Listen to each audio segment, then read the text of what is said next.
Good afternoon girls. बेटा मैंने आपको अभी से पहले क्लासिफिकेशन ऑफ मॉडल करवाया था। अब हम उसके एडवांटेजेस एंड डिसएडवांटेजेस पढ़ेंगे। चलिए देखिए, एडवांटेजेस क्या है बेटा हमारे मॉडल्स की। ये काफ़ी सारी, देखो बेटा 10 एडवांटेजेस हैं। मैं सिलेक्टेड आपको बता रही हूँ, बाकी आपको रीड आउट करना है, क्योंकि एडवांटेजेस और डिसएडवांटेजेस ईजी ही होते हैं, हमें समझ ही आ जाते हैं रीड आउट करके। जैसे फर्स्ट पॉइंट देखो, a model provides logical and systematic approach to the problem. Obviously जो मॉडल है वो हमें एक लॉजिकल अप्रोच ही देगा, जो भी हमारी प्रॉब्लम्स है तो वो लॉजिकल और सिस्टमैटिक अप्रोच देता है। It provides ground for imitation in specific problems. Ground मतलब कि जो भी हमारी स्पेसिफिक प्रॉब्लम्स है उसके लिए, जैसे एक हो जाता ना, हम अपनी जनरल लैंग्वेज में बोलते हैं कि हमें कोई एक नींव मिल जाती है, ठीक है ना, एक वर्थ मिल जाती है किसी चीज की। सो वो हमें एक ग्राउंड देता है हमारी कोई भी स्पेसिफिक प्रॉब्लम के लिए। It indicates the limitation and scope of an activity. ये हमारी कुछ लिमिटेशंस और हमारे स्कोप भी बताता है हमारी एक्टिविटी के लिए, जैसे, ठीक है ना। Models help in finding avenues for new research and improvement in a system. ये हमें नए नए रिसर्च के लिए भी बताता है और इम्प्रूवमेंट भी जो हो सकती है हमारे सिस्टम में वो भी बताता है।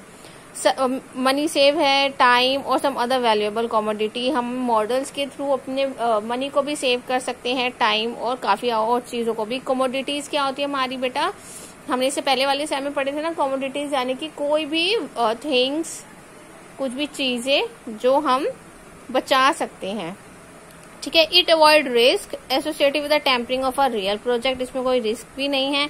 It indicate the nature of measurable quantities in a problem. तो एडवांटेजेस इसके बहुत इजी हैं। आपके 10 एडवांटेजेस है बेटा, ये आपको रीड आउट करने हैं। एक इसके डिसएडवांटेजेस देखो 2 हैं। Models are only an attempt in understanding and operation and should never be considered as absolute in any sense.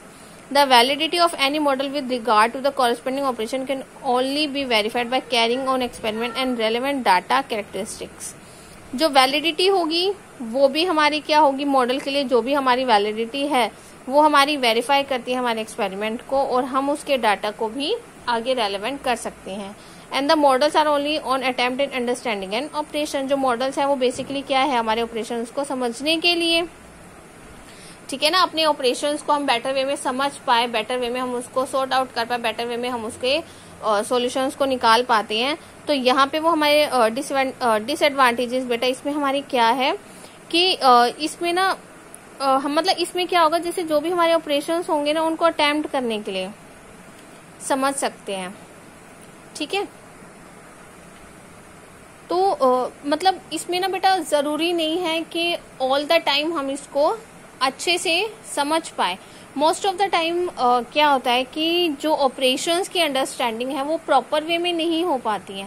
तो ये एक हमारा क्या है, डिसएडवांटेज है यहाँ पर, ठीक है। और जैसे हमारी वैलिडिटी है, अब आप एक मतलब आप एक चीज सोचो कि अगर हमारी कोई प्रॉब्लम्स है, हम उनके सॉल्यूशंस ढूंढ रहे हैं, अगर उसकी वैलिडिटी लाइफ टाइम तक हो, कि अगर हमारी कोई भी एक पर्टिकुलर प्रॉब्लम का जो सॉल्यूशन है एक वो फिक्स रहे लाइफ टाइम तक, ठीक है ना, तो वो थोड़ा बेटर होगा, क्योंकि हमें बार बार उसके सॉल्यूशंस को ढूंढना नहीं पड़ेगा। लेकिन अगर किसी भी प्रॉब्लम की जो सॉल्यूशंस है वो टाइमली चेंज होते रहेंगे, ठीक है ना, कि पहले वाले टाइम पे हम ऐसे कर रहे थे, अब हमें ये करना है, या फॉर द फ्यूचर हमें ऐसे करना है, तो इसका मतलब हमारे मेथड चेंज होते रहेंगे।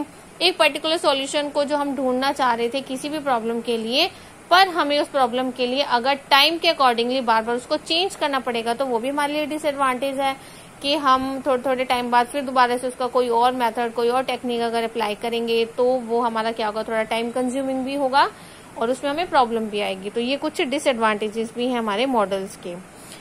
इसके बाद आता है बेटा characteristic of a good model. Characteristic में हमारे पास क्या है, economy in number of parameter. जैसे कि in the construction of model, top priority should be given to the primary factors of a system, so the law of parsimony should be followed, that is the number of assumptions should be few as far as possible. तो जो भी हमारे number of assumptions हैं वो हम थोड़े से कम लेंगे as far as possible. Intra flexible मतलब a good model should be capable of adjustment with new formulation without having any significant change in its frame. तो इंटर फ्लेक्सिबल में हमारे पास क्या होगा कि एक गुड मॉडल हमारा कब बनता है, जब हम एडजस्टमेंट करते हैं हमारे सारे के सारे फॉर्मुलेशन में without any change in its frame. and the presence of several disjoint parts with no apparent connecting links result in poor model which give faulty predictions. Faulty predictions क्या होते हैं बेटा कि बहुत बार हम कुछ ऐसा चीजें प्रिडिक्ट कर लेते हैं अपने सॉल्यूशंस के लिए कि वो वैल्यूएबल भी नहीं होती हैं और कई बार वो थोड़ी मतलब हमारी ना काम नहीं आती हैं। तो कुछ मॉडल्स हमारे ऐसे हो जाते हैं, कुछ सॉल्यूशंस हमारे ऐसे हो जाते हैं जो यूजलेस हो जाते हैं, हमारे काम ही नहीं आते हैं, ठीक है, हम उनको इम्प्लीमेंट ही नहीं कर पाते हैं। तो कुछ मतलब उनसे हमें थोड़ा लिंक्स, उनके रिजल्ट्स हमें थोड़ा सा अलग ही रखने पड़ते हैं।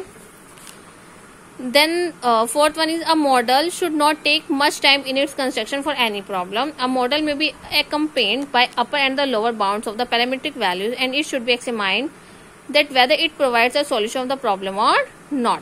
कि जो भी हमारा मॉडल होगा उसके अपर या लोअर बाउंड जो भी पैरामीट्रिक वैल्यूज के होंगे वो हमें क्या प्रोवाइड करेंगे, हमारे सॉल्यूशन मतलब हमारे प्रॉब्लम की जो सॉल्यूशंस होंगे वो प्रोवाइड करवा रहे हैं या नहीं करवा रहे हैं। तो हमारा एक गुड मॉडल ये बताता है कि जो भी हमारी वैल्यूज है, पैरामीट्रिक वैल्यूज है, वो प्रॉपर वे में डिफाइंड होनी चाहिए, ठीक है।